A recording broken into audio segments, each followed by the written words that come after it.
The awakening of Terra. The stars had always called to humanity, but no one expected them to answer back with fire and destruction. The first signs came on a quiet Tuesday morning in 2157, when the Deep Space Monitoring Station on Europa detected anomalous energy readings at the edge of the solar system. Dr. Elena Rodriguez, lead scientist at the Kuiper Belt Research Institute, knew immediately that this was different from anything humanity had ever encountered. "These readings can't be natural," she muttered, her dark eyes fixed on the holographic display floating above her desk. The energy signature pulsed with an artificial regularity that sent chills down her spine. "Marcus, are you seeing this?"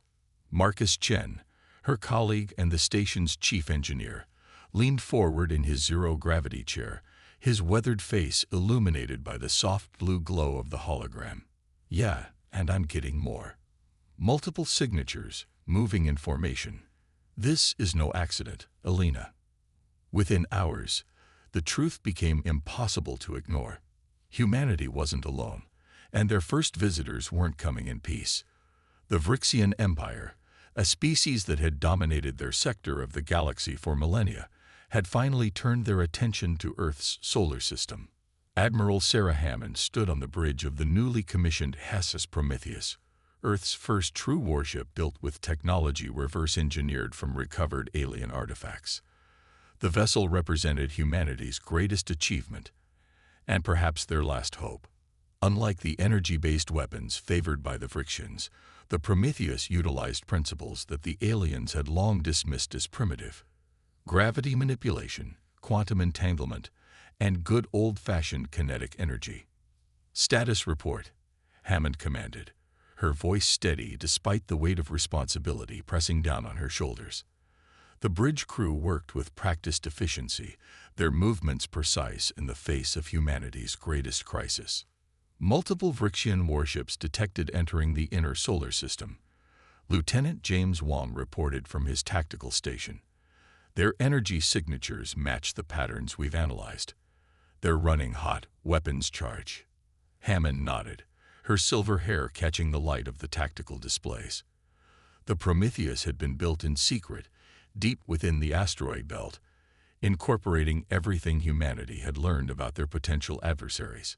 The ship's hull was lined with quantum-shifted plates that could redirect energy weapons, while its primary armament consisted of gravity-accelerated mass drivers that could launch projectiles at speeds that defied conventional physics. "Begin deployment of the Nexus field," Hammond ordered. The ship's most revolutionary feature, a bubble of warped space-time that could render conventional sensors useless, hummed to life. It was technology that the Vrixians, for all their advancement, had never considered possible. The alien fleet approached with the confidence of conquerors who had never known defeat. Their ships, sleek crystalline structures that seemed to float on beams of pure energy, moved in perfect formation. They had subjugated dozens of species with their superior technology, and they expected Earth to fall just as easily. They were wrong. The first sign that something was amiss came when their initial scan of the solar system showed strange anomalies near the asteroid belt. The Vrixian commander, High Marshal Zextel, dismissed the readings as primitive human mining operations. It was a fatal mistake. The Prometheus struck without warning. Mass driver rounds, accelerated to relativistic speeds by gravity manipulation fields, tore through the lead Vrixian vessel before its shields could even register the attack. The alien ship, its crystalline structure shattered by forces it was never designed to withstand, broke apart in a spectacular display of light and debris. "Direct hit," Wong announced, unable to keep the satisfaction from his voice. "Enemy vessel's power core is destabilizing. They still haven't located our position." The Vrixian fleet's response was predictable. They launched a barrage of energy weapons that could have vaporized a small moon. But the Prometheus, protected by its Nexus field and quantum-shifted armor, absorbed or redirected every shot. Meanwhile, more mass driver rounds found their marks, proving that humanity's primitive technology, properly applied, could overcome even the most advanced energy shields. Their breaking formation, reported Commander Eva Chen, the ship's XO. Their tactics suggest confusion. They've never encountered anything like this. Hammond allowed herself a small smile, launched the drone swarms. Let's show them another human innovation. Thousands of small, autonomous drones emerged from the Prometheus's launch bays. Each one carried a miniaturized version of the ship's gravity manipulation technology. Working in concert, they created a web of distorted space that trapped and redirected the Vryxians' energy weapons back at their own ships. The battle lasted less than an hour. When it was over, the mighty Vryxian fleet lay in ruins, their supposedly invincible ships torn apart by human ingenuity and determination. But Admiral Hammond knew this was only the beginning. "Send word to Earth," she ordered. "Tell them Operation Awakening was a success, but also tell them to begin full production of the Prometheus-class vessels immediately. The Vryxians won't take this defeat lightly, and next time they'll come with everything they have." As the message was transmitted back to Earth, Hammond studied the tactical display showing the debris field that had once been the alien fleet. Humanity had won its first interstellar battle, not through superior technology, but through innovation, adaptability, and the willingness to think beyond conventional limitations. The stars had called to humanity, and humanity had answered, not with submission, but with defiance. The galaxy would never be the same. Breaking the chains. 3 months after humanity's first victory against the Vryxians, Earth's orbital shipyards worked at maximum capacity. The skeletal frames of dozens of Prometheus-class warships took shape against the backdrop of stars, each incorporating improvements based on lessons learned from the initial encounter. But time was running out. "They're coming back," Admiral Hammond announced to the assembled fleet commanders, their holographic forms floating around the Prometheus's tactical room. Long-range quantum sensors have detected a massive Vryxian fleet assembling at the edge of the Kuiper Belt. This time, they're not underestimating us. The data scrolling across the tactical displays painted a grim picture.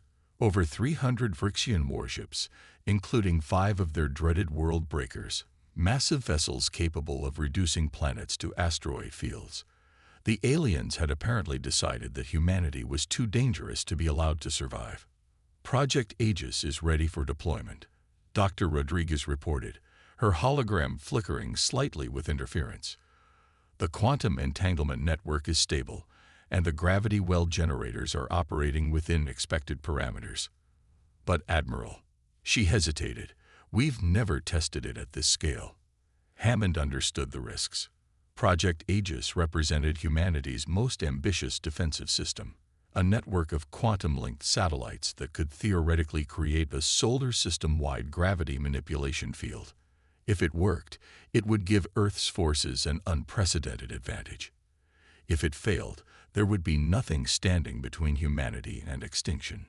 "Begin final preparations," Hammond ordered. "All ships, move into defensive positions.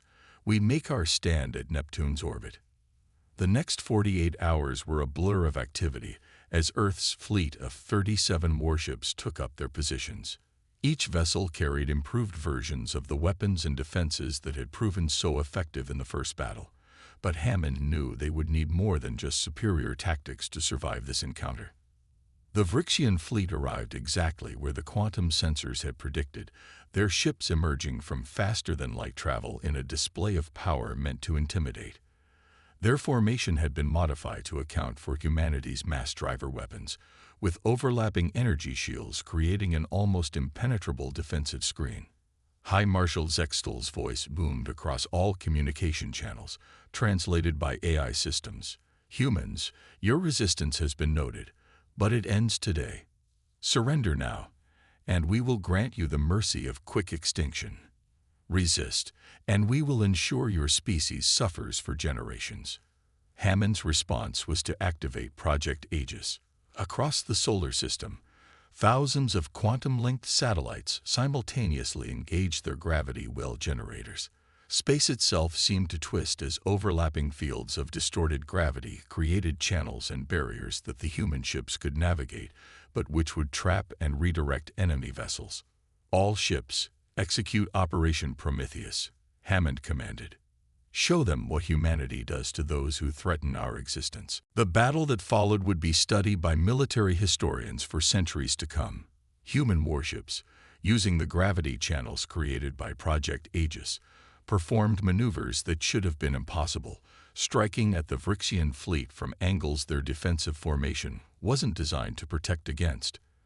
Mass driver rams, their trajectories bent by the gravity fields, curved around enemy shields to strike at vulnerable points. But the Vryxians hadn't come unprepared. Their world breakers began charging their primary weapons, massive energy cannons capable of tearing holes in reality itself. If even one of those shots connected with Earth, billions would die instantly. Project Aegis entering Phase 2, Dr. Rodriguez announced, her voice tense with concentration. Quantum synchronization at maximum. The gravity well network shifted its focus, creating a series of overlapping fields around the world breakers. When the alien vessels fired their reality-tearing weapons, the distorted space caught the energy and channeled it through a complex series of gravity lenses, redirecting it back at the Vryxian fleet. The result was catastrophic. For the aliens, their own most powerful weapons, amplified and redirected by human ingenuity, tore through their formations. Ships were ripped apart by forces they themselves had unleashed, their much-vaunted energy shields useless against weapons they were never designed to stop. Enemy fleet is in disarray, reported Commander Chen, now serving as tactical officer on the Prometheus. Their formation is breaking apart. The world breakers are attempting emergency FTL jumps, but the gravity fields are preventing their escape. Hammond watched as humanity's greatest threat tore itself apart, undone by their own power turned against them. Launch the drone swarms. Clean up the survivors. Let's make sure the galaxy understands exactly what happens when you threaten Earth. The battle lasted another 3 hours, but the outcome was never in doubt. When it was over, the most powerful fleet the Vryxian Empire had ever assembled lay in ruins, scattered across Neptune's orbit in a debris field that would serve as a monument to human determination. As the adrenaline of battle faded, Hammond turned to her crew. Send word to Earth. The chains are broken, but tell them to keep building. The galaxy is about to become a very interesting place, and humanity needs to be ready. She was right. News of the battle spread quickly through faster-than-light communications channels. Throughout the galaxy, species that had lived under Vryxian dominion for generations began to stir, looking to Earth with hope. Humanity had done the impossible. They had broken the power of an empire that had stood for millennia. The age of human expansion was about to begin. The Alliance forges. 6 months after humanity's decisive victory over the Vryxian Armada, Earth's diplomatic court found themselves overwhelmed. Representatives from dozens of species arrived in the solar system, each seeking protection or alliance with the civilization that had accomplished the impossible. Admiral Hammond stood in Earth's newly constructed orbital diplomatic station, watching as the latest delegation arrived. The Meridians, a species of crystalline beings who had suffered under Vryxian rule for centuries, moved with fluid grace despite their seemingly rigid forms. Their ship, an organic-looking vessel that seemed to grow rather than be built, took its place among the growing fleet of alien vessels orbiting Earth. They're the 8th species to arrive this week, noted Dr. Rodriguez, who had been promoted to Chief of Xenotechnology Integration. Each brings their own technology, their own way of thinking about the universe. The potential for advancement is staggering. Hammond nodded, but her attention was focused on the tactical displays showing the movements of Vryxian forces across the galaxy. The Empire was fracturing, but that made them more dangerous, not less. And each brings their own enemies, their own complications. We need to be selective about our allies. The discovery of the archival ruins on Mars had changed everything. Hidden beneath the red planet's surface for millions of years, the vast database contained technological secrets from civilizations that had risen and fallen before humanity had even mastered fire. But unlike the Vryxians, who had hoarded similar findings, Earth shared this knowledge with their new allies. The Terran Defense Coalition's first Joint Fleet exercise is ready to begin, Commander Chen reported, now captain of her own vessel, the HSS Hyperion. 17 ships from 6 different species, all incorporating hybrid technology based on human principles. The exercise would demonstrate the effectiveness of combining different species' technological approaches. Human gravity manipulation technology merged with meridian crystal-based computing. Silaxian plasma weapons enhanced by Earth's quantum targeting systems. Each innovation made the whole stronger than its parts, but not everyone celebrated this new alliance. Deep in Vrixian space, Admiral Kextal, daughter of the High Marshal who had fallen in the Battle of Neptune, planned her revenge.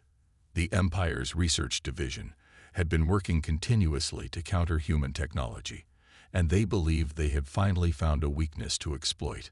The first warning came from the quantum detection grid surrounding Alpha Centauri, humanity's first extrasolar colony. Multiple signatures detected, reported the colony's defense coordinator. Configuration unknown, but they're putting out massive gravity distortion fields. The Vrixians had adapted. Their new ships incorporated crude but effective gravity manipulation technology of their own, designed specifically to disrupt the human techniques that had proved so devastating. But they had made a crucial mistake. They had copied without understanding. All coalition vessels, execute Protocol Omega, Hammond ordered as the Joint Fleet moved to intercept the Vrixian attack force. The newly formed coalition had anticipated this development, had planned for it. The battle that followed demonstrated why the coalition would succeed where the Vrixian Empire had failed. As the enemy vessels attempted to use their copied gravity technology, each coalition ship responded differently. The Meridian vessels used their crystalline structure to redirect the gravitational forces. Silaxian ships phase-shifted out of the affected space. Human vessels employed the latest version of the Nexus field, now enhanced by alien quantum technologies. They didn't understand, Dr. Rodriguez observed as the battle unfolded, copying technology without understanding the principles behind it. They're fighting yesterday's war.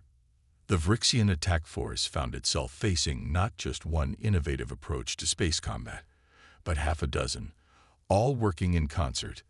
Their copied technology, designed to counter specific human tactics, proved useless against the combined strategies of multiple species. When the battle ended, it marked more than just another victory. It proved that the coalition could work together effectively, that the combination of different species' technologies and tactics created something greater than any one civilization could achieve alone. In the aftermath, as coalition ships helped repair each other's battle damage, Hammond received an urgent message from Earth. The archival ruins had revealed something new, something that changed everything they thought they knew about their place in the galaxy. Admiral, Dr. Rodriguez's voice trembled slightly as she delivered the news. We found references to an ancient weapon system, something that the precursor civilizations built to defend against a threat from outside the galaxy itself. And according to the data, that threat is due to return soon.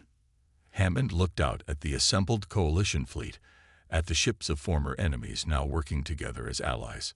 Perhaps this had been the plan all along. Perhaps humanity's role wasn't just to break the Vrixian Empire's hold on the galaxy, but to help forge the alliance that would be needed to face an even greater challenge. Send word to all coalition members, she ordered. We need to meet. The real test of our alliance is about to begin. Shadows of betrayal. The warning signs were subtle at first. Minor discrepancies in coalition fleet movements. Unexplained delays in weapons development. Communication glitches that lasted seconds but occurred at critically important moments. But for Admiral Hammond, who had spent decades learning to trust her instincts, these small anomalies painted a disturbing picture. Someone is feeding information to the remnants of the Vrixian Empire, she announced to her inner circle, gathered in a secure chamber deep within the Prometheus. The room had been swept for surveillance devices 3 times that morning, and they're doing it from inside the coalition. Dr. Rodriguez pulled up a holographic display showing communication patterns across coalition space. The quantum encryption protocols we developed with the Meridians should be unbreakable. But look at these data patterns. She highlighted several streams of information that pulse with an odd rhythm. Someone's found a way to hide transmissions within our own secure communications. The implications were staggering. The Coalition's greatest strength, the sharing of technology and knowledge between species, had created potential vulnerabilities that no one had anticipated. Any of their allies could have gained enough understanding of Coalition systems to compromise them. Commander Chen, joining via quantum-secure link from the Hyperion near Saturn, looked troubled. We've detected unusual energy signatures in the outer solar system. They match the theoretical profiles of cloaked Rixian vessels, but they're using technology that shouldn't exist yet. Hybrid systems combining their energy-based approach with our gravity manipulation techniques. How long until the defense grid is ready? Hammond asked, referring to the ancient weapon system they discovered in the Mars archives. The massive construction project, hidden in the spaces between realities, would theoretically create an impenetrable barrier around Coalition space. 3 months, minimum, Rodriguez replied. But if the Vrixians know about it? She left the sentence unfinished. They all understood the implications. The next attack came not from outside, but from within. Coalition ships began experiencing catastrophic systems failures. Quantum communication networks crashed. Gravity manipulation fields collapsed without warning. The carefully constructed alliance began to fracture as species accused each other of sabotage. This was their plan all along, Hammond realized as she watched the chaos unfold. The Vrixians didn't just adapt our technology. They found a way to poison it. Every piece of hybrid tech we've developed is compromised. The situation reached its crisis point in the rings of Saturn, where the largest Coalition fleet had gathered to protect the construction of a crucial defense platform.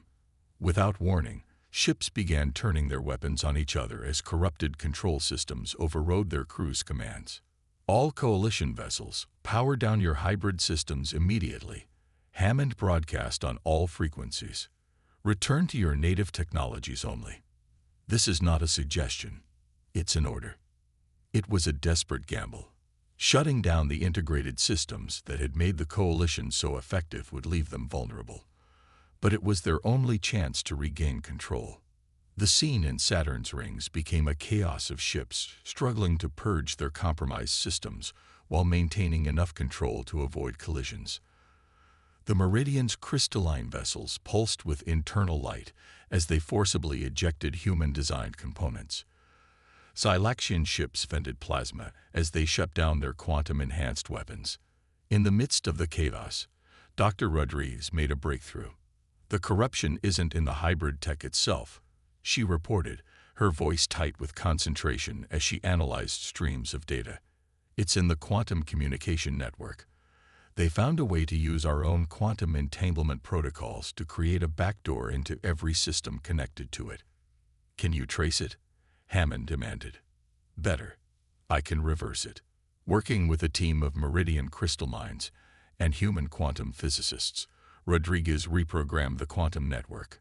Instead of trying to block the Vrixian intrusion, they followed it back to its source. What they found changed everything. The betrayal came not from any of their alien allies, but from within humanity itself. A faction of Earth's military-industrial complex, fearful of losing human independence to the Coalition, had been working with Rixian separatists. They believed they could use the Empire's desperation to ensure human dominance of the Alliance. Incoming. Chen's warning cut through all frequencies. Multiple Vrixian capital ships dropping out of FTL. They're using the compromised defense platforms to create gaps in our sensor coverage. Hammond watched as the massive enemy fleet emerged from faster-than-light travel, their formation perfect, their timing exact. This was it, the moment the traitors had been preparing for. With the Coalition fleet in disarray and their advanced technology compromised, it should have been a perfect trap. Should have been. Execute Protocol 0, Hammond ordered, a slight smile playing at her lips. Show them why humanity doesn't rely on just one plan. Across the solar system, hidden facilities activated. Not hybrid technology, not alien science, but pure human ingenuity. A backup fleet that had never been connected to the quantum network, using systems that had been intentionally kept separate from coalition technology. Ships that represented humanity's path, not taken. The development of their own technology without alien influence. The trap had been baited perfectly. Now it was time to spring it on those who thought they had caught humanity in their web of betrayal. Rise of humanity. The backup fleet emerged from hidden bases throughout the solar system, their designs unlike anything the galaxy had seen before. These ships represented a pure expression of human military innovation, untainted by alien influence. They moved with impossible grace, using advanced inertial manipulation systems that made them appear to ignore the laws of physics. All vessels, execute attack pattern Omega, Hammond commanded. Show them what humanity can do when we stop playing by everyone else's rules. The new ships, designated the Phoenix class, demonstrated why humanity had earned its place among the stars. They carried weapons that the Vrixians couldn't comprehend. Gravitic shredders that turned space itself into a weapon, quantum phase torpedoes that existed in multiple realities simultaneously until impact, and swarms of autonomous drones that could reform into larger structures at will. Enemy fleet is attempting to coordinate their response, Chen reported from the Hyperion, which had successfully purged its compromise systems. Their hybrid technology is actually working against them now. They can't adapt fast enough to our new approaches. The battle in Saturn's rings became a testament to human adaptability. While the coalition ships worked to restore their systems, the Phoenix fleet engaged the Vrixian forces in ways that defied conventional space combat doctrine. Instead of matching the enemy's formation, each human vessel operated independently, creating chaos in the enemy's carefully planned assault. Dr. Rodriguez, working with her team in a secure facility on Mars, managed to isolate the quantum corruption signal. Admiral, we can do more than just block their control. We can use their own backdoor against them. Every piece of hybrid tech they stole from us can be turned into a weapon. Do it, Hammond ordered, watching as the battle unfolded across the holographic display. Let's show them the price of underestimating humanity. Across the battlefield, Vrixian ships began to lose control as their stolen technology turned against them. Gravity manipulation fields collapsed inward, shield systems overloaded, and weapon arrays backfired catastrophically. The carefully planned invasion became a desperate fight for survival. But the true turning point came when the Mars Archive defenses activated. The ancient weapon system, which the traitors had thought was still months from completion, had actually been ready for weeks, its public timeline a deliberate deception. All coalition vessels, clear the outer system, Hammond broadcast. Archive defense network activating in 5 minutes. The network wasn't just a defensive barrier. It was a reality-altering weapon on a scale that even the precursors had feared to use more than once. As it activated, space itself seemed to shudder. The very fabric of reality began to twist and reshape itself according to laws that no organic mind could fully comprehend. The Vrixian fleet found itself trapped in a region of space where their fundamental assumptions about physics no longer applied. Their energy weapons dispersed harmlessly into subspace, their FTL drives couldn't establish stable fields, and their shields provided no protection against weapons they couldn't detect until impact. Send the surrender demand, Hammond ordered, though she suspected she knew how the Vrixians would respond. Their pride had always been their greatest weakness. The response came not from the Vrixian fleet, but from the traitors who had aided them. A transmission, broadcast on all frequencies, revealed their true motivation. They hadn't betrayed humanity for power or wealth, but out of a genuine belief that allowing humanity to become too dependent on alien technology would ultimately lead to their downfall. You've proven our point, the transmission concluded. Look at what humanity can achieve when we rely on our own strength, our own innovation. The coalition makes us stronger, yes, but it must never be allowed to make us forget who we are. Hammond considered these words as she watched the remaining Vrixian ships, realizing their defeat was inevitable. begin powering down their weapons. The traitors had committed terrible crimes, but perhaps their fundamental concern wasn't entirely wrong. All vessels, cease fire, she ordered. Accept surrender from any ship that offers it. The killing ends today. In the aftermath of the battle, as coalition ships began the process of recovery and repair, Hammond called a meeting of all species representatives. The holographic assembly included leaders from every member of the coalition, gathered to determine the future of their alliance. Today we learned important lessons. Hammond addressed the gathering about trust, about independence, and about the strength that comes from true cooperation. The traitors were wrong about needing to choose between human innovation and coalition technology. Our greatest strength comes not from choosing one path or another, but from understanding and embracing all possibilities. The coalition emerged from the crisis stronger than ever, but changed. Each species was encouraged to maintain and develop their own unique technological paths alongside their collaborative efforts. Humanity's role evolved from just another member of the alliance to something more. Teachers of innovation, champions of independence within unity. As Hammond stood on the observation deck of the Prometheus, watching the combined fleet conduct restoration operations in Saturn's rings, she reflected on how far humanity had come. From a single planet trying to prove itself against a galactic empire, they had become something unprecedented, a species that could unite others while celebrating what made each unique. The stars had once called to humanity with fire and destruction. Now they beckoned with the promise of endless possibilities, of civilizations working together while remaining true to themselves. And humanity, as always, was ready to answer that call with determination, innovation, and unwavering spirit. The age of human leadership in the galaxy had truly begun.